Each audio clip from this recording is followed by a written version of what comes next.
Hello, thermal properties of matter ഈ ചാപ്റ്ററിലെ most important questions. ഈ chapter നമ്മൾ കൃത്യമായിട്ട് ഒരൊറ്റ ലൈവ് കൊണ്ട് നമ്മൾ പഠിച്ചു. നിങ്ങൾ എല്ലാവരും ആ ലൈവ് കണ്ടിട്ടായിരിക്കും വരുന്നത് വിചാരിക്കുന്നു. കാണാത്തവർ ആ ലൈവ് ഒന്ന് പോവുക. ഒറ്റ ലൈവ് കൊണ്ട് ഏകദേശം 1.5 മണിക്കൂർ, 1 മണിക്കൂർ 20 മിനിറ്റ് തോന്നുന്നു, അത്ര സമയം കൊണ്ട് നമ്മൾ ആ ചാപ്റ്റർ മുഴുവൻ സെറ്റ് ആക്കിയിട്ടുണ്ട്. ഇവിടെ നമ്മൾ ഈ ചാപ്റ്ററിലെ മോസ്റ്റ് ഇമ്പോർട്ടന്റ് ക്വസ്റ്റ്യൻ നോക്കാം. ഫസ്റ്റ് ക്വസ്റ്റ്യൻ ഏതാണ്? അത് യൂണിറ്റ് കൺവേർഷനുമായി ബന്ധപ്പെട്ട ക്വസ്റ്റ്യൻ ആണ്. നമുക്കറിയാം ടെമ്പറേച്ചറിന് 3 യൂണിറ്റുകളാണുള്ളത്. ഏതൊക്കെയാണ്? ഡിഗ്രി സെൽഷ്യസ് ഉണ്ട്, ഫാരൻഹീറ്റ് ഉണ്ട്, അതുപോലെ കെൽവിൻ ഉണ്ട്. ഈ യൂണിറ്റുകളെ പരസ്പരം കൺവേർട്ട് ചെയ്യുന്നതാണ് നമ്മൾ ഏറ്റവും ഇമ്പോർട്ടന്റ് ആയിട്ട് ആദ്യം പഠിക്കേണ്ടത്. അതിന്റെ ജനറൽ ഫോർമുല എങ്ങനെയാണ്? C divided by 100. എന്താണ് C? Temperature in degree Celsius divide by 100 equal to F minus 32 divided by 180, where F is the temperature in Fahrenheit and that is also equal to Kelvin ആണെങ്കിൽ K minus 273.15 divided by 100. ഈ formula എല്ലാവർക്കും അറിയണം. ഇതാണ് basic formula. ഈ formula വെച്ച് നമുക്ക് ഏത് question പറഞ്ഞാലും ചോദിക്കാം. ഇവിടെ നമ്മളോട് ചോദിച്ചത് 98 ഡിഗ്രി ഫാരൻഹീറ്റിനെ എന്തൊക്കെ മാറ്റാനാ പറഞ്ഞത്? Degree Celsius. സോ നമുക്ക് ഈ ഫോർമുലയിലെ ആദ്യത്തെ ഭാഗം മാത്രം മതി. ഇത് തൽക്കാലം വേണ്ട. ചോദിച്ചാൽ മക്കളെ നിങ്ങൾ ആ കാര്യം ചെയ്യാം. ഓക്കെ, സോ നമുക്ക് ഇക്വേഷൻ സെറ്റ് ആയി കിട്ടിയിട്ടുണ്ട്. നമുക്ക് ബാക്കി കാര്യങ്ങൾ ചെയ്യാം. ഇവിടെ ചോദിച്ച പ്രകാരമുള്ള കാര്യങ്ങൾ ചെയ്യുകയാണ് നമ്മൾ. നോക്കിക്കോളൂ, ഇവിടെ നമുക്ക് വേണ്ട C ആണ്. അപ്പൊ C യെ മാത്രം ഇവിടെ നിർത്തി. C ഈക്വൽ ടു 100 അപ്പുറത്തേക്ക് കൊണ്ടേ 100 into F minus 32 divided by 180. ഞാൻ ഒരിക്കൽ കൂടി പറയാം, F മൈനസ് 32 എന്ന് പറഞ്ഞ കാര്യം സെപ്പറേറ്റ് ചെയ്യണം. അതിനുശേഷം മാത്രമേ 100 കൊണ്ട് ഗുണിക്കാനും 180 കൊണ്ട് ഡിവൈഡ് ചെയ്യാനും പാടുള്ളൂ. സോ നമ്മൾ സബ്സ്റ്റിറ്റ്യൂട്ട് ചെയ്യുന്നു. 100 ഇൻറ്റു F എത്രയാണ്? 98.6 മൈനസ് 32 ഡിവൈഡഡ് ബൈ 180. ഓക്കെ, നമ്മൾ ചെയ്ത് കഴിഞ്ഞാൽ നമുക്ക് കിട്ടും. ദാറ്റ് ഈസ് 100 ഇൻറ്റു 98.6 മൈനസ് 32 പറഞ്ഞാൽ 66.6 ഡിവൈഡഡ് ബൈ 180 ഇതുവരെ. സോ ഇതാണ് നമ്മൾ ചെയ്യേണ്ടത്. സോ ഫൈനൽ ആൻസർ നമുക്ക് കിട്ടും 37 degree Celsius. So normal human body temperature 98.6 degree Fahrenheit ആണ്. That is equal to 37 degree Celsius. First question, important ആയിട്ടുള്ള സെക്ഷൻ. ഇതുപോലത്തെ ക്വസ്റ്റ്യൻ നിങ്ങളോട് ചോദിക്കാം. കൺവേർഷൻ്റെ അടുത്തേക്ക് പോകാം. രണ്ടാമത്തത്, അടുത്ത ഇമ്പോർട്ടന്റ് ആയിട്ടുള്ള സെക്ഷൻ നമ്മുടെ ഗ്രാഫ് ആണ്. എന്തിന്റെ ഗ്രാഫ്? അത് നമ്മളൊരു ഒബ്ജക്ട്, ഒരു വസ്തു എടുത്തിട്ടുണ്ട്, ഒരു സബ്സ്റ്റൻസ് എടുത്തിട്ടുണ്ട്. ഇവിടെ പറഞ്ഞത് എന്താ? വാട്ടർ ആണ്. അത് നമ്മൾ ഹീറ്റ് ചെയ്യുകയാണ്. നോർമലി നമുക്കറിയാം, ഹീറ്റ് ചെയ്യുമ്പോൾ ടെമ്പറേച്ചർ ഡിഫറൻസ് ഉണ്ടാവും. ഈ രണ്ട് സ്ഥലങ്ങളിൽ ടെമ്പറേച്ചർ ഡിഫറൻസ് കാണുന്നില്ല. Even though we are supplying heat, temperature is not change. ഇവിടെ എന്താണ് കൃത്യമായിട്ട് നമുക്കറിയാം, ഇവിടെയാണ് സ്റ്റേറ്റ് ചേഞ്ച് ഉണ്ടായത് അല്ലെ. നോക്കടാ, ഇത് വാട്ടർ ആണ്. 0 degree Celsius, sorry minus 10 degree Celsius. അത് വാട്ടർ അല്ല, ഇവിടെ ഐസ് ആണ്. Ice at minus 10 degree Celsius. ഇവിടെ എന്താ? 0 ഡിഗ്രി സെൽഷ്യസിലെ ഐസ് തന്നെയാണ്. സോ ഇവിടെ ടെമ്പറേച്ചറിൽ ചേഞ്ച് നടന്നു. ഹീറ്റ് സപ്ലൈ ചെയ്തു, ടെമ്പറേച്ചർ ഇൻക്രീസ് ചെയ്തു. ഇവിടെ എന്താ സംഭവിച്ചത്? 0 ഡിഗ്രി സെൽഷ്യസ് ഐസ് ആണ്, ടെമ്പറേച്ചർ ചേഞ്ച് ചെയ്യുന്നില്ല. ഇവിടുത്തെ 0 ഡിഗ്രി സെൽഷ്യസിലുള്ള വാട്ടറായി. സോ ഈ ഒരു പ്രദേശത്ത് നടന്നത് എന്താ? ഇവിടെ നടന്നത് അവിടത്തെ ചേഞ്ച് ഓഫ് സ്റ്റേറ്റ്. എങ്കിൽ ബാക്കി ഭാഗം നോക്കാം നമുക്ക്. ഇവിടെ എന്ത് സംഭവിച്ചതാ? ഈ ഭാഗത്ത് 0 ഡിഗ്രി സെൽഷ്യസിൽ ഉണ്ടായിരുന്ന വാട്ടർ ഇവിടെ എത്തിയപ്പോഴേക്ക് 0 അല്ലടാ 100 ഡിഗ്രീസിൽ, കാണുന്നില്ലേ? 100 ഡിഗ്രി സെൽഷ്യസിലെ വാട്ടർ ആയി, ടെമ്പറേച്ചർ ഇൻക്രീസ് ആയി. ആൻഡ് ഫൈനലി നിങ്ങൾ ഇവിടെ കാണുന്ന ഈ റീജിയൻ എന്താ? ഈ റീജിയനിൽ 100 ഡിഗ്രി സെൽഷ്യസ് വാട്ടർ സ്റ്റീം ആകുന്ന ഫേസ് ചേഞ്ച് അല്ലെങ്കിൽ സ്റ്റേറ്റ് ചേഞ്ച് ആണ് നടക്കുന്നത്. ഗ്രാഫ് നമുക്ക് കൃത്യമായി അറിയാം. ഇനി നോക്കാം നമുക്ക് അവിടുത്തെ ക്വസ്റ്റ്യൻ എന്താണെന്ന്. The question match the following table using the above graph. ഗ്രാഫിൽ പറഞ്ഞ കാര്യങ്ങൾ വെച്ചിട്ട് നമുക്ക് ടേബിൾ കംപ്ലീറ്റ് ആക്കണം. സോ ഗ്രാഫിലെ ഓരോ റീജിയൻസ് തന്നിട്ടുണ്ട്. ഫസ്റ്റ് പറഞ്ഞ റീജിയൻ AB എന്ന റീജിയൻ ഗ്രാഫിൽ ഏതാണ്? ഈ റീജിയൻ ആണ്, കാണുന്നില്ലേ? AB. അവിടെ എന്ത് സ്റ്റേറ്റ് ചേഞ്ച് നടക്കുന്നത്? നമുക്കറിയാം, ഇവിടെ ഐസ് വാട്ടർ ആയിട്ട് മാറി. And that process is called melting. ഗ്രാഫിൽ ഡയറക്ട്ലി തന്നിട്ടുണ്ട്. ഓർഡർ ഒന്നും വ്യത്യാസമല്ല. ദിസ് ഇസ് മെൽറ്റിംഗ് അല്ലെ. സബ്ലിമേഷൻ അല്ല, റീജലേഷൻ അല്ല, വേപ്പറൈസേഷൻ അല്ല, ദാറ്റ് ഇസ് മെൽറ്റിംഗ്. അവിടുത്തെ സ്റ്റേറ്റ് എന്താണ്? അവിടെ നോക്കിക്കേ, ഇവിടെ നമുക്ക് ഐസ് ഉണ്ടായിരുന്നു, വാട്ടർ ഉണ്ടായിരുന്നു. സ്പെസിഫിക് ആയിട്ട് അവിടെ ഐസ് അല്ലെങ്കിൽ വാട്ടർ ഒരു സ്റ്റേറ്റ് കൃത്യമായി പറയാൻ പറ്റില്ല. സോ നമുക്ക് പറയാൻ പറ്റും partially solid and partially liquid. സോളിഡും ഉണ്ട്, ഐസും ഉണ്ട്. ആ ഒരു AB എന്ന് പറഞ്ഞു അല്ലെ. ABയുടെ സ്റ്റാർട്ടിൽ സോളിഡ് ആയിരുന്നു, Bയുടെ എൻഡിലേക്ക് എത്തിയപ്പോൾ എന്തായിട്ട് മാറി? ലിക്വിഡ് ആയിട്ട് മാറി. ഓക്കെ, രണ്ടാമത്തെ റീജിയൻ ആണ് CD. CD ഏതാണ്? ഈ റീജിയൻ ആണ് CD. സി ഡിയിലെ വാട്ടർ സ്റ്റീം ആയിട്ട് മാറുന്ന റീജിയൻ ആണ്. ആ പ്രോസസ്സിനെ വിളിക്കുന്ന പേരാണ് വേപ്പറൈസേഷൻ. ഓക്കെ, വേപ്പറൈസേഷൻ നടക്കുന്ന സമയത്ത് partially liquid and vapour. Okay, രണ്ട് പേര് കൂടെ കാണാം. ക്വസ്റ്റ്യൻ ചോദിച്ചിട്ടില്ലെങ്കിൽ നമുക്ക് മനസ്സിലാക്കി വെച്ച് പോകാം. സബ്ലിമേഷൻ. എന്താണ് സബ്ലിമേഷൻ? സബ്ലിമേഷൻ സ്റ്റേറ്റ് ചേഞ്ച് തന്നെയാണ്. Solid is directly changing into gas without going through ഏത് ഫേസ്? Liquid phase. റീജലേഷൻ ഉണ്ട്. റീജലേഷൻ എന്താ? വാട്ടർ പ്രഷർ ഇൻക്രീസ് ചെയ്ത് കഴിഞ്ഞാൽ ഐസ് പെട്ടെന്ന് മെൽറ്റ് ആവും, ലോ ടെമ്പറേച്ചറിൽ മെൽറ്റ് ആവും. ആ പ്രഷർ റിമൂവ് ചെയ്ത് കഴിഞ്ഞാൽ റീഫ്രീസ് ചെയ്യും. ആ ഫിനോമിനൻ വിളിക്കുന്ന പേരാണ് റീജലേഷൻ. കൃത്യമായി നമുക്ക് അടുത്ത ക്വസ്റ്റ്യനിൽ കാണാം ആ ഭാഗത്തെ കുറിച്ച്. ഓക്കെ, സോ നോക്കടാ ബി ക്വസ്റ്റ്യൻ. ഇത് ഇമ്പോർട്ടന്റ് ആണ്. The slopes of OA and BC are different. Why? ആരാണ് OA? നോക്കിയാൽ നമുക്ക് this is OA. ഈ പോർഷൻ ആണ് OA. ഇതിന്റെ സ്ലോപ്പ് അല്ല ഏതിന്റെ സ്ലോപ്പ്? CB യുടെ സ്ലോപ്പ്. അങ്ങനെയല്ലേ ക്വസ്റ്റ്യനിൽ പറഞ്ഞത്? സോറി, BC യുടെ സ്ലോപ്പ്. യെസ്. ഈ രണ്ട് സ്ലോപ്പും വ്യത്യാസമാണ്. കാരണം എന്താടാ? ഇവിടെ നമുക്കറിയാം ഇവിടത്തെ ഹീറ്റിന്റെ ഇക്വേഷൻ എന്താ അവിടെ എഴുതാൻ പറ്റുക? അവിടുത്തെ ഹീറ്റിന്റെ ഇക്വേഷൻ ആണ് Q is equal to SM delta T. അല്ലേ? ഇവിടുത്തെ ഇക്വേഷൻ എന്താ? Q is equal to SM delta T. മക്കളെ, നിങ്ങൾ മനസ്സിലാക്കേണ്ട കാര്യം ഇവിടെ S എന്ന് പറഞ്ഞ സ്പെസിഫിക് കപ്പാസിറ്റി ഇവിടെ ഐസിന്റെ ആണ് ഉപയോഗിക്കേണ്ടത്. ഇവിടെ ഏതാ? ഇവിടെ വാട്ടറിന്റെ ആണ്. സോ ഈ രണ്ട് സ്ലോപ്പും ഡിഫറെന്റ് ആവാൻ കാരണം specific heat capacity of ice not is equal to specific capacity of water. ഓർത്ത് വെക്കുക, ഡിഫറെന്റ് ആവാൻ കാരണം S of I, specific capacity of ice not equal to specific capacity of water. നമുക്കറിയാം ഏകദേശം വാല്യൂ 2100 ആ റേഞ്ചിലാണ് വരുന്നത്, 4200. ആ ഒരു ഡിഫറൻസ് എന്തായാലും അതിലുണ്ട്. അതുകൊണ്ടാണ് ഗ്രാഫിന്റെ സ്ലോപ്പ് ഒരുപോലെ വരാത്തത്. ഓർത്ത് വെക്കണം. അടുത്ത ക്വസ്റ്റ്യൻ എന്താ? അങ്ങനെയാണ്, draw A graph showing variation of volume of given mass of water with from 0 degrees Celsius. In the graph, mark the temperature at which water has maximum density. മക്കളെ, ഇത് ഏത് സെക്ഷനാ? വാട്ടറിന്റെ എക്സ്പാൻഷൻ ആണ് ചോദിച്ചത്. Variation of volume of given mass of water with temperature, anomalous expansion of water. ഈ കാര്യത്തെ കുറിച്ചാണ് ചോദിച്ചത്. ഇതിന്റെ ഗ്രാഫ് നമുക്ക് കൃത്യമായിട്ട് അറിയാം. ഇതാണ് ഗ്രാഫ് അല്ലെ? വാട്ടർ അനോമലസ് എക്സ്പാൻഷൻ എന്താ? സാധാരണഗതിയിൽ എല്ലാ സബ്സ്റ്റൻസും ടെമ്പറേച്ചർ കൂട്ടിയാൽ, ഹീറ്റ് ചെയ്താൽ എക്സ്പാൻഡ് ചെയ്യും. എന്നാൽ വാട്ടർ എന്ത് ചെയ്യും? ഫ്രം 0 ഡിഗ്രി സെൽഷ്യസ്, ഇതാരാ? 4 ഡിഗ്രി സെൽഷ്യസ് അതുവരെ ടെമ്പറേച്ചർ കുറയുകയാണ് ചെയ്യുക. അതിനുശേഷമാണ് എക്സ്പാൻഷൻ അല്ലെങ്കിൽ വോളിയം കൂടുന്നത്. സോ ഈ ഒരു ഭാഗമാണ് വാട്ടറിന്റെ അനോമലസ് ബിഹേവിയർ കാണിക്കുന്നത് അല്ലെ? ഇവിടെ എക്സ്പാൻഡ് ചെയ്യുന്ന ഭാഗത്ത് വോളിയം കുറഞ്ഞു, നമുക്ക് അറിയാവുന്ന കാര്യമാണ്. ഇതായിരുന്നു ആ ഗ്രാഫ് ഇമ്പോർട്ടന്റ് ആണ്, ഒന്ന് മനസ്സിലാക്കി വെക്കണം. സോ ഇവിടെ നമ്മളോട് ചോദിച്ചത് എന്താ? mark the temperature at water has maximum density. maximum density എവിടെയുള്ളത്? ഡെൻസിറ്റിന്റെ equation, density is equal to എന്താ ഇക്വേഷൻ? ഇടാ, മാസ് ഡിവൈഡഡ് ബൈ വോളിയം. എവിടെയാണോ വോളിയം കുറവ് ആ ടെമ്പറേച്ചറിലാണ്, ഇവിടെയാണ് വോളിയം ഏറ്റവും കുറവ്. ഈ ടെമ്പറേച്ചർ 4 ഡിഗ്രി സെൽഷ്യസ്. ഇവിടെ തന്നെയാണ് വാട്ടറിന് ഏറ്റവും ഡെൻസിറ്റി കൂടുതൽ. വോളിയം കുറഞ്ഞ സ്ഥലത്താണ് ഡെൻസിറ്റി കൂടുതൽ ഉണ്ടാവും. ഓർത്ത് വെക്കുക. And base question ചോദിക്കുന്നു, based on the graph explain how lake freezes from top to bottom rather than from bottom to top. കൃത്യമായി നമുക്ക് അറിയാം ആ കാര്യം. 0 ഡിഗ്രി സെൽഷ്യസ് അത് പറയാൻ കുറച്ചുകൂടി നല്ലത് കൂടിയൊരു ടെമ്പറേച്ചർ എന്നാണ്. ഇമാജിൻ ചെയ്യുക, ഒരു 20 ഡിഗ്രി സെൽഷ്യസിലാണ് വെള്ളപ്പം നിൽക്കണം വിചാരിക്കുക. സോ നല്ല തണുത്ത സ്ഥലമാണ്. മുകളിൽ അറ്റ്മോസ്ഫിയറിന്ന് ഈ വാട്ടറിന് ടെമ്പറേച്ചർ ഇങ്ങനെ ഹീറ്റ് അബ്സോർബ് ചെയ്തിട്ട് ടെമ്പറേച്ചർ കുറഞ്ഞു വന്നു. 10 ആയി, 6 ആയി, 8 ആയി, 5 ആയി. ഇതുവരെ കുഴപ്പമൊന്നുമില്ല. എന്ത് സംഭവിക്കും? അതിന്റെ വോളിയം കുറഞ്ഞു വരും, ഡെൻസിറ്റി കൂടും. ഡെൻസിറ്റി കൂടിയ വെള്ളം അടിയിലേക്ക് പോകും അല്ലെ? 4 ഡിഗ്രി സെൽഷ്യസ് ആയാൽ അവിടെയാണ് മാക്സിമം ഡെൻസിറ്റി. അതിനുശേഷം എന്ത് സംഭവിക്കും? ഇതാണ് നോക്കടാ, വോളിയം കുറയാണ്. സോ മാക്സിമം ഡെൻസിറ്റി 4 ഡിഗ്രി സെൽഷ്യസിനാണ്. അതിനുശേഷം 3 ഡിഗ്രി ആയാൽ എന്ത് ചെയ്യടാ? ആ വെള്ളം മുകളിൽ തന്നെ നിൽക്കും. സോ വെള്ളത്തിൽ 3 ഡിഗ്രി, 2 ഡിഗ്രി, 1 ഡിഗ്രി, 0 ഡിഗ്രി ഐസായാലൊക്കെ എവിടെ നിൽക്കും? മുകളിൽ നിൽക്കും. So this is an important feature അല്ലെ? ഇതുകൊണ്ടാണ് നമ്മുടെ അക്വാറ്റിക് ആനിമൽസും അവിടുത്തെ പ്ലാന്റ്സും ഒന്നും നശിക്കാതെ പോകുന്നത്. കൃത്യമായിട്ട് കാര്യം ഇവിടെ എഴുതി വെച്ചിട്ടുണ്ട്, നമ്മൾ എല്ലാവരും മനസ്സിലാക്കിയിട്ടുണ്ട്. And we are moving to the next question. Cooking is difficult at high altitude. Y?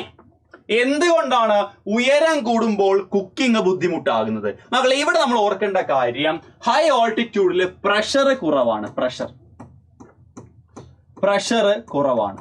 Pressure കുറയുമ്പോൾ എന്ത് സംഭവിക്കുന്നുണ്ട്? അവിടെ ബോയിലിംഗ് പോയിന്റ് ഡിക്രീസ് ചെയ്യും. ബോയിലിംഗ് പോയിന്റ് ഡിക്രീസ് ചെയ്യും. സോ ബോയിലിംഗ് പോയിന്റ് ഡിക്രീസ് ചെയ്യുന്നത് കൊണ്ടാണ് അവിടെ അല്ലേ at high altitude atmospheric pressure is lower, that leads to reducing boiling point of water as compared to sea level. So അവിടെ നമുക്കത് പരിഹരിക്കാൻ വേണ്ടി നമുക്ക് എന്ത് ചെയ്യാൻ പറ്റും?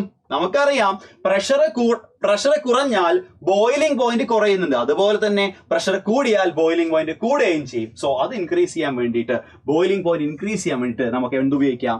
പ്രഷർ കുക്കർ ഉപയോഗിക്കാം അല്ലെ? നമ്മൾ വീട്ടിൽ ഉപയോഗിക്കുന്ന ഹൈ ഓൾട്ടിറ്റ്യൂഡ് അല്ലെങ്കിൽ തന്നെ പ്രഷർ കുക്കർ ഉപയോഗിക്കുന്നുണ്ട്. പ്രഷർ കുക്കർ ഉപയോഗിക്കുമ്പോൾ അവിടുത്തെ പ്രഷർ കൂടും, ബോയിലിംഗ് പോയിന്റ് വീണ്ടും കുറയും. വിച്ച് മീൻസ് 100 ഡിഗ്രി സെൽഷ്യസിൽ തിളക്കേണ്ട വാട്ടർ ഒരു 110 ഡിഗ്രിയിലോ 120 ഡിഗ്രിയിലോ ഒക്കെയാണ് തിളക്കുക. അത്രയും ചൂട് നമുക്ക് കുക്ക് ചെയ്യാനുള്ള സാധനങ്ങൾ കിട്ടും, പെട്ടെന്ന് കുക്ക് ചെയ്യാൻ പറ്റും. ഓക്കെ, ഇതാണ് അതിന്റെ ആൻസർ. ഇതുമായി ബന്ധപ്പെട്ട് ഓർത്ത് വെക്കേണ്ട കുറച്ച് കാര്യം കൂടി ഞാൻ ഇവിടെ പറയുകയാണ്, കൃത്യമായി ശ്രദ്ധിക്കണം. നമ്മൾ ഡിസ്കസ് ചെയ്യുന്ന പ്രഷറിനെ കുറിച്ചാണ്. ഓക്കെ, പ്രഷറിന് 2 കണ്ടീഷൻ, ഒന്ന് ഇൻക്രീസ് ചെയ്യാം അല്ലെങ്കിൽ ഡിക്രീസ് ചെയ്യാം. ഓക്കെ, ഇൻക്രീസ് ചെയ്താൽ ബോയിലിംഗ് പോയിന്റ് എന്ത് സംഭവിക്കും? മെൽറ്റിംഗ് പോയിന്റ് എന്ത് സംഭവിക്കും? നമുക്ക് പറയണം. ഡിക്രീസ് ചെയ്താൽ നമ്മുടെ ബോയിലിംഗ് പോയിന്റ് പറഞ്ഞു, ആ ഓർഡർ തന്നെ ഫോളോ ചെയ്യാൻ വേണ്ട, കുഴപ്പമൊന്നുമില്ല. ബോയിലിംഗ് പോയിന്റ് എന്ത് സംഭവിക്കും? മെൽറ്റിംഗ് പോയിന്റ് എന്ത് സംഭവിക്കും? ഒന്ന് ഓർത്ത് നോക്കണം. നമ്മൾ പറഞ്ഞു പ്രഷർ ഇൻക്രീസ് ചെയ്താൽ ബോയിലിംഗ് പോയിന്റ് കൂടും അല്ലെ? പ്രഷർ കുക്കർ എന്താണ് അപ്ലിക്കേഷൻ? അത് പ്രഷർ കുക്കർ ആണ്. പ്രഷർ കുക്കർ ഓർത്ത് വെക്കണം. ഓക്കെ, എങ്കിൽ പ്രഷർ ഇൻക്രീസ് ചെയ്ത് കഴിഞ്ഞാൽ മെൽറ്റിംഗ് പോയിന്റ് എന്ന് സംഭവിക്കും? മെൽറ്റിംഗ് പോയിന്റ് ഡിക്രീസ് ചെയ്യുകയാണ് ചെയ്യുന്നത്. ഓർത്ത് വെക്കണം, മെൽറ്റിംഗ് പോയിന്റ് ഡിക്രീസ് ചെയ്യും. ഇതാണ് റീജലേഷൻ ഉണ്ടാകാനുള്ള ഒരു കാര്യം. റീജലേഷൻ അല്ലെ? റീജലേഷൻ റീഫ്രീസിംഗ് ആണ്. പക്ഷെ ആദ്യം പ്രഷർ കൂടി, അവിടെ മെൽറ്റിംഗ് പോയിന്റ് കുറഞ്ഞു, ഐസ് ഉരുകി. ഓർത്ത് വെക്കുക. ആൻഡ് ഇവിടെ പ്രഷർ ഡിക്രീസ് ചെയ്ത് കഴിഞ്ഞാൽ ബോയിലിംഗ് പോയിന്റ് സംഭവിക്കും? ബോയിലിംഗ് പോയിന്റ് കുറയും അല്ലെ? മെൽറ്റിംഗ് പോയിന്റ് ഉയരും. ഈ വ്യത്യാസം കൂടി മക്കൾ ഓർത്ത് വെക്കണം. ഈ ആരോ മാർക്സ് നോക്കിക്കേ, പ്രഷർ ഇൻക്രീസ് ചെയ്യുമ്പോൾ ബോയിലിംഗ് പോയിന്റും മെൽറ്റിംഗ് പോയിന്റ് 2 ദൂരേക്ക് പോകും. ഇത് കൂടുകയാണെന്ന് കുറയാണ്, എങ്ങനെയെങ്കിലും ഓർത്ത് വെക്കണേ. ബോയിലിംഗ് പോയിന്റ് താഴേക്ക് വരാം, മെൽറ്റിംഗ് പോയിന്റ് ഉയരുക. മക്കളെ ഇതിന്റെ അപ്ലിക്കേഷൻ എന്താ? പ്രഷർ കുറയുന്നു, ബോയിലിംഗ് പോയിന്റ് കുറയുന്നു. ഇതാണ് cooking is difficult at high altitude. ഈ പറഞ്ഞ കാര്യം അല്ലെ? ഡിക്രീസ് ചെയ്യുന്നു, മെൽറ്റിംഗ് പോയിന്റ് ഇൻക്രീസ് ചെയ്യുന്നു, റീജലേഷൻ. ഐസ് വീണ്ടും ഫ്രീസ് ആവാൻ കാരണം ഇതാണ്. ഓർത്ത് വെക്കും. And to the next question. Latent heat of vaporization of water is 2260 kilojoule per kilogram. Kilojoule per kilogram. Explain the idea of latent heat of vaporization. ഇത് നമുക്ക് ഏത് ഭാഗം വെച്ച് പറയാം? നമ്മുടെ ഈ ഒരു ഗ്രാഫില്ലേടാ, ഈ ഗ്രാഫിലെ ഈ ഏരിയ ആണ് ലാറ്റന്റ് ഹീറ്റിനെ കാണിക്കുന്നത്. ഇവിടെ 1 കിലോഗ്രാം സബ്സ്റ്റൻസിന്റെ സ്റ്റേറ്റ് ചേഞ്ച് ചെയ്യാൻ ആവശ്യമായ എമൗണ്ട് ഓഫ് ഹീറ്റ് ആണ് ലാറ്റന്റ് ഹീറ്റ്. അപ്പൊ എന്താ latent heat? It is amount of heat required to change the state of 1 kilogram substance. ഇവിടെ ചോദിച്ച് വേപ്പറൈസേഷൻ ആണ്. So it is the amount of heat required to change the state of 1 kilogram of water completely into steam. Water to steam. Vaporization. Appo latent heat of fusion aanengil endha? It is the amount of heat required to change the state of 1 kilogram of ice into water അല്ലെങ്കിൽ salt into liquid. ഓർത്ത് വെക്കണം ആ കാര്യം. Okay, so നമുക്ക് തിരിച്ചു വരാം. Find the heat required to convert 1 kilogram of water at 0 degrees Celsius to steam at 100 degrees Celsius. ഈ question important ആണ്. ഈ ക്വസ്റ്റ്യൻ നമുക്ക് സ്റ്റെപ്പ് വൈസ് ആയിട്ട് വേണം ചെയ്യാൻ. കൃത്യമായി മക്കൾ ശ്രദ്ധിക്കണം. നോക്കാം, നമുക്ക് ചെയ്യാം. എങ്ങനെ ചെയ്യാൻ നോക്കാം. സോ അതിന്റെ ബി പാർട്ട് അവിടെ നമ്മൾ കൃത്യമായി മനസ്സിലാക്കി വെക്കേണ്ട കാര്യം, ഏതിനെ ഏതിലേക്കാണ് കൺവെർട്ട് ചെയ്യേണ്ടത്. നമുക്ക് കൺവെർട്ട് ചെയ്യേണ്ടത് 1 കിലോഗ്രാം വാട്ടർ എത്ര ഡിഗ്രി സെൽഷ്യസിലായിരുന്നു? at 0 degree Celsius. 0 degree Celsius. ഇതിനെയാണ് കൺവേർട്ട് ചെയ്യേണ്ടത് അല്ലെ. എവിടേക്കാ പോകേണ്ടത്? At 100 degree Celsius. Steam at 100 degree Celsius. എല്ലാവർക്കും അറിയാം ഇത് ഒറ്റ സ്റ്റെപ്പിൽ നടക്കുന്ന പ്രൊസീജിയർ അല്ല, സ്റ്റെപ്പ് വൈസ് ആയിട്ട് മാത്രമേ നടക്കൂ.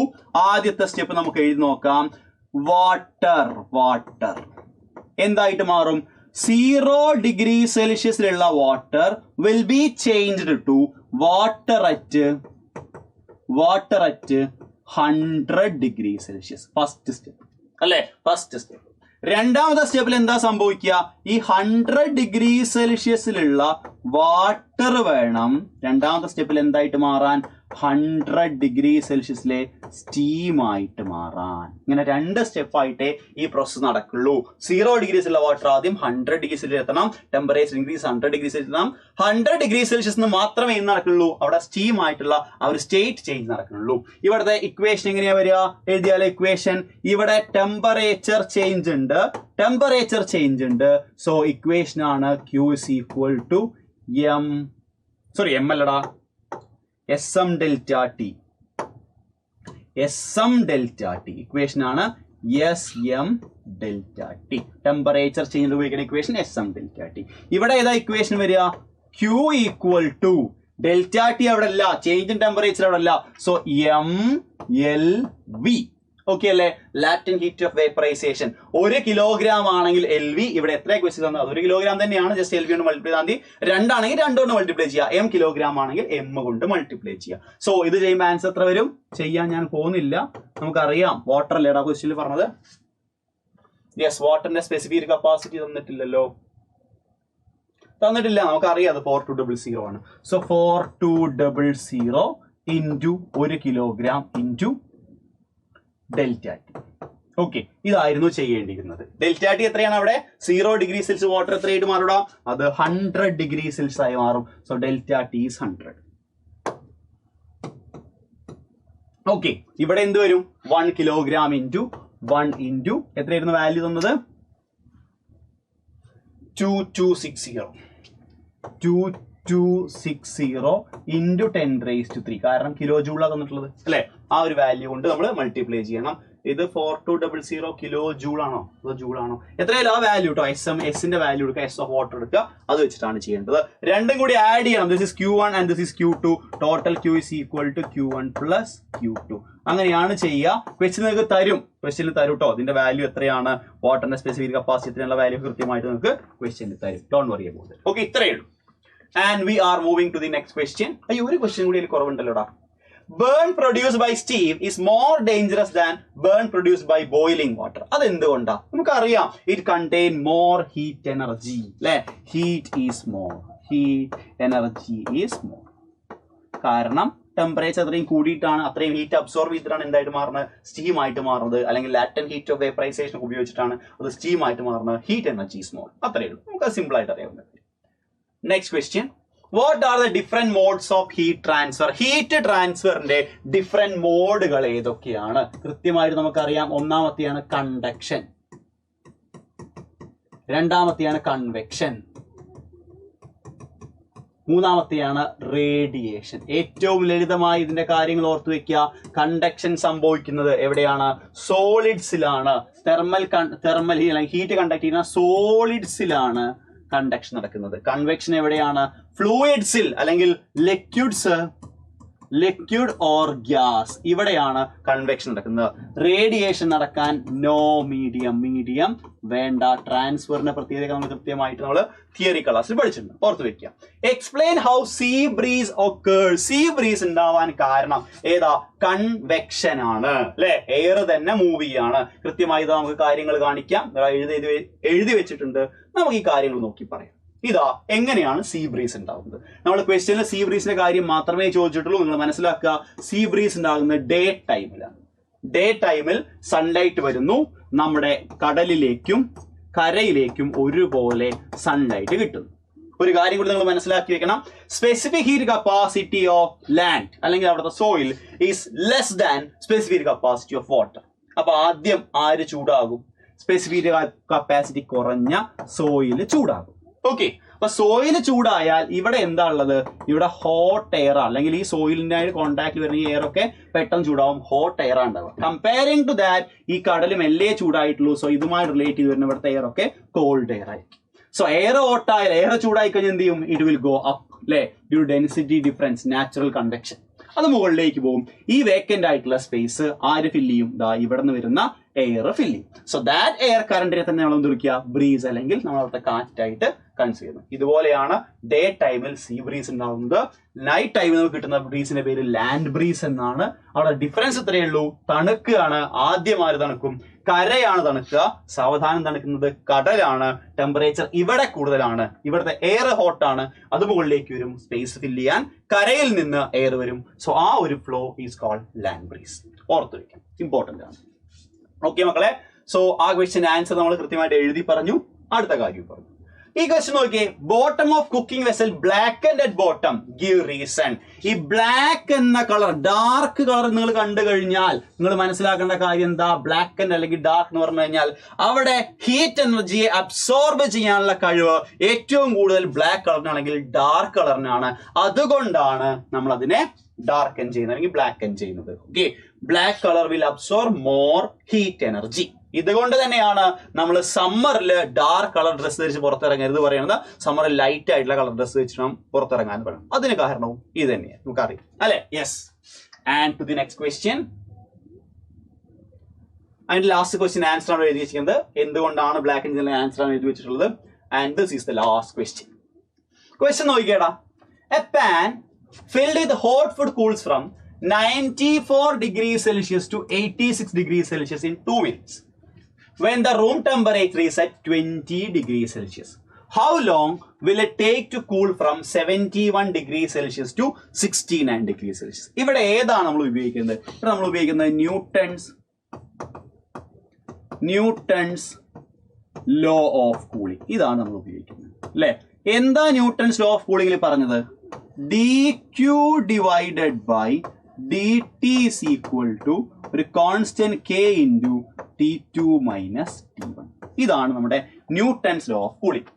ഈ ന്യൂട്ടൺസ് ലോ ഓഫ് കൂളിംഗ് വെച്ച് കഴിഞ്ഞ് നമുക്ക് സാധാരണഗതിയിൽ പ്രോബ്ലം ചെയ്യാൻ കഴിയാറില്ല. കാരണം നമുക്ക് തരുന്ന ഡീറ്റെയിൽസ് എല്ലാം എന്തിലായിരിക്കും? ഡിഗ്രി സെൽഷ്യസ് അല്ലെങ്കിൽ ടെമ്പറേച്ചറിലായിരിക്കും. ഇവിടെ ഹീറ്റ് ആണ്. സോ നമ്മൾ ന്യൂട്ടൺസ് ലോ ഓഫ് കൂളിംഗിന്റെ ഇക്വേഷനെ ചെറുതായിട്ട് മാറ്റി നമുക്ക് ഉപയോഗിക്കാൻ പറ്റുന്ന പാകത്തിൽ നമ്മൾ എഴുതി വെക്കാറുണ്ട്. അതെങ്ങനെയാണ്? dT2 ഡിവൈഡഡ് ബൈ അല്ലെ, dT2 divided by dt. That is equal to capital K. ഈ സ്മോൾ കെന്റെ കൂടെ ഈ ക്യൂന്റെ SM ഡെൽറ്റ ടി കൂടെ വരും. അതൊക്കെ നിങ്ങൾക്ക് അറിയാം അല്ലെ? K into T2 minus T1. ഇങ്ങനെയാണ് ചെയ്യാറ്. ഇതുകൊണ്ട് കഴിഞ്ഞോടാ? ഇല്ല. ഇവിടെ dT2 എന്ന് പറഞ്ഞു കഴിഞ്ഞാൽ ആ കാര്യം കൂടി കൃത്യമായി മനസ്സിലാക്കി വെക്കണം. dT2 എന്നാൽ ഒരിക്കൽ കൂടി എഴുതാം, കൃത്യമായി ശ്രദ്ധിക്കണേ മക്കളെ. dT2 ഏത് ടി ആണ്? ക്യാപിറ്റൽ ടി ആണ്. ചേഞ്ച് ഇൻ ടെമ്പറേച്ചർ ഓഫ് ബോഡിയാണ്. ചേഞ്ച് ഇൻ ടെമ്പറേച്ചർ ഓഫ് ബോഡിയാണ്. കൃത്യമായി മനസ്സിലാക്കി വെക്കണം. എന്നാൽ T2 എന്താ? നമ്മൾ ന്യൂട്ടൺസ് ലോ ഓഫ് കൂളിംഗ് പഠിച്ച കാര്യം എങ്ങനെയായിരുന്നു? ഒരു സിസ്റ്റം ഉണ്ട്, ഒരു ബോഡി ഉണ്ട്, സറൗണ്ടിങ്സിലും ടെമ്പറേച്ചർ ഉണ്ട്. സോ സറൗണ്ടിങ്സിലെ ടെമ്പറേച്ചർ T1 ആണ്, ഇവിടുത്തെ ടെമ്പറേച്ചർ T2 ആണ്. T2 ൽ നിന്ന് T1ലേക്ക് ഹീറ്റ് ഫ്ലോ ഉണ്ടാവും. So T2 is the temperature of surroundings, room temperature തന്നിട്ടുണ്ട് അല്ലെ? T1 equal to 20 degree Celsius. ഇവിടെ T2 എന്ന് പറഞ്ഞാൽ ആ ഒരു ബോഡിയുടെ ടെമ്പറേച്ചറാണ്. ആ ബോഡിക്ക് രണ്ട് ടെമ്പറേച്ചർ കാണാം, 94 + 86. 94ഉം 86ഉം കാണാം. എന്ത് ചെയ്യും? നമ്മൾ അതിന്റെ മീൻ എടുക്കണം. സോ T2 കിട്ടണ നമ്മൾ ചെയ്യേണ്ട കാര്യം T1 + T2 ഡിവൈഡഡ് ബൈ 2 ചെയ്യണം. മനസ്സിലായോ മക്കളെ? സോ ഇവിടെ രണ്ട് വാല്യൂ ഉണ്ടാവേണ്ട ഒറ്റ വാല്യൂ ആക്കി മാറ്റണം. അതിനെ ആ ബോഡി ടെമ്പറേച്ചർ ആക്കി മാറ്റണം. അതിന്റെ മീൻ എടുക്കും. T1 + T2 by 2 ആക്കി എഴുതണം. ആൻഡ് ഇവിടെ വരുമ്പോ എങ്ങനെ എഴുതാൻ പറ്റുക? That is T2 minus T1. ആ ചേഞ്ചുകൾ നമ്മൾ ഇവിടെ വരുത്തണം. ദാ എഴുതാം. So it will be T2 minus T1 divided by time. അവിടെ എടുത്ത ടൈം അതാണ് dt. That is equal to K into T2 + T1 divided by T2 mean എടുത്തു ദാറ്റ് മൈനസ് T1. ഇങ്ങനെയാണ് ആ ഇക്വേഷൻ വരുന്നത്. ഓക്കെ, സോ ഇതാണ് ഇപ്പൊ നമ്മൾ ചെയ്യാനുള്ള ഇക്വേഷന്റെ കാര്യം നമ്മൾ കൃത്യമായി മനസ്സിലാക്കി. ഇത് അറിയുന്ന മക്കൾക്ക് ഡയറക്റ്റ്ലി നമുക്ക് പ്രോബ്ലത്തിലേക്ക് പോകാം. ഓക്കെ, അത്രയും കാര്യം കൃത്യമായി നിങ്ങൾക്ക് അറിയണം. അത് അറിയുമെങ്കിലാണ് നമുക്ക് ആ പ്രോബ്ലം കൃത്യമായി ചെയ്യാൻ പറ്റുക. പ്രോബ്ലത്തിൽ പറഞ്ഞ കാര്യം നോക്കാം. 2 പാർട്ടായി നമുക്ക് തിരിക്കാം. ആദ്യത്തെ ഭാഗത്ത് പറഞ്ഞത് നമുക്കൊരു പാൻ ഉണ്ട്, ആ പാനിൽ ഫുഡ് വെച്ചിട്ടുണ്ട്. ഇനീഷ്യലിന്റെ ടെമ്പറേച്ചർ 94 ആയിരുന്നു, അത് കുറച്ച് കഴിഞ്ഞപ്പോൾ 86 ആയി. സറൗണ്ടിങ്സിലെ ടെമ്പറേച്ചർ 20 ഡിഗ്രി സെൽഷ്യസ് ആണ്. ഇതിനു വേണ്ടി എടുത്ത സമയം എത്രയായിരുന്നു? 2 മിനിറ്റ്സ്. ഇതാണ് ഇനീഷ്യൽ പാർട്ടിൽ പറഞ്ഞത് അല്ലെ. രണ്ടാമത്തെ പാർട്ടിൽ എന്താ പറഞ്ഞത്? How long will it take to cool from 71 to 69. ഇങ്ങനെ തണുത്തുകൊണ്ടിരിക്കുന്ന ഫുഡ് കുറച്ച് സമയം കഴിഞ്ഞപ്പോൾ അതിനെ വീണ്ടും തണുക്കണം. എത്രയായത്? 71 ഡിഗ്രി സെൽഷ്യസ് 69ലേക്കായി. എങ്കിൽ അറ്റ്മോസ്ഫിയർ ടെമ്പറേച്ചർ 20 ഡിഗ്രി സെൽഷ്യസ് തന്നെയാണ്. അത് എടുക്കുന്ന സമയം എത്രയാണ്? ടൈം എത്രയാണ് ചോദ്യം. അപ്പൊ ഈ ക്വസ്റ്റ്യൻ ചെയ്യാൻ നമ്മൾ ഫസ്റ്റ് പാർട്ടിൽ നിന്ന് ഈ കെ കണ്ടുപിടിക്കണം. കെ തന്നിട്ടില്ല, 2 കേസായിട്ട് എടുക്കാം. ഫസ്റ്റ് പാർട്ട് നമുക്ക് കെ കണ്ടുപിടിക്കാം, അത് വെച്ചിട്ട് നമുക്ക് രണ്ടാമത്തെ പാർട്ട് ചെയ്യാം. 2 പാർട്ടാക്കി ചെയ്താലോ? സോ കേസ് 1 എന്താ? നമ്മുടെ കേസ് പറഞ്ഞത് 94 ഡിഗ്രി സെൽഷ്യസിൽ ഉണ്ടായിരുന്ന ഫുഡ് 86 ഡിഗ്രി സെൽഷ്യസിലേക്ക് വന്നു. നമുക്ക് ഇക്വേഷൻ എഴുതാം. നമ്മുടെ ഇക്വേഷൻ എന്താ? ഇങ്ങനെയായിരുന്നു: T2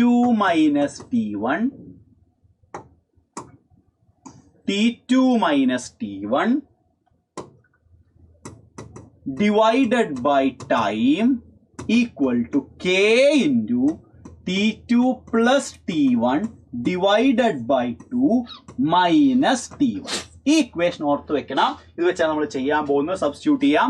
94 minus 86 by 2 minutes. Minute ഒന്നും മാറ്റണ്ട, അവസാനത്തെ ആൻസർ മിനിറ്റിൽ കിട്ടുന്നേ ഉള്ളൂ. അതിനൊന്നും കുഴപ്പമില്ല. ഡിഗ്രി സെൽഷ്യസിനെ കെൽവിനിലാക്കാത്തതിലും വിഷമം വേണ്ട, കാരണം യൂണിറ്റ് ഡിഫറൻസ് സെയിം ആണ്, അതിലൊന്നും പ്രശ്നമില്ല. So that is equal to K into T2 എത്രയാ?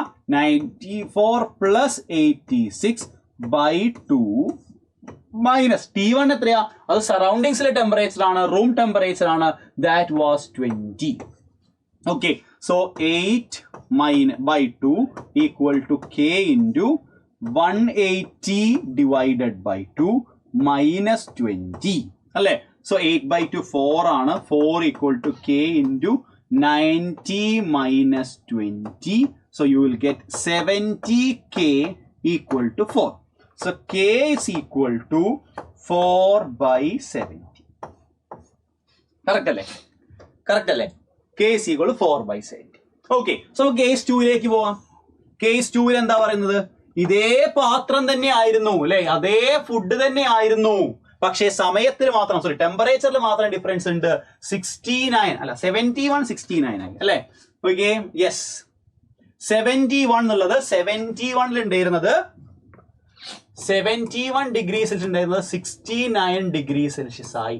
സെയിം ഇക്വേഷൻ ദാ ഇതേ ഇക്വേഷൻ ഞാൻ വീണ്ടും എഴുതുന്നില്ല, സബ്സ്റ്റിറ്റ്യൂഷൻ മാത്രമേ നടത്തുന്നുള്ളൂ. സോ അവിടുത്തത് T2 71 minus 69 divided by time, ഇത് നമുക്കറിയില്ല, equal to K into constant മാറ്റമില്ല, അതേ കണ്ടീഷൻസ് തന്നെയാണ്. ഓക്കെ, സോ ഇൻറ്റു ഇവിടത്തെ 71 plus 69 by 2 ഇതാണ് T2 അല്ലെ, മൈനസ് T1 എത്രയാ?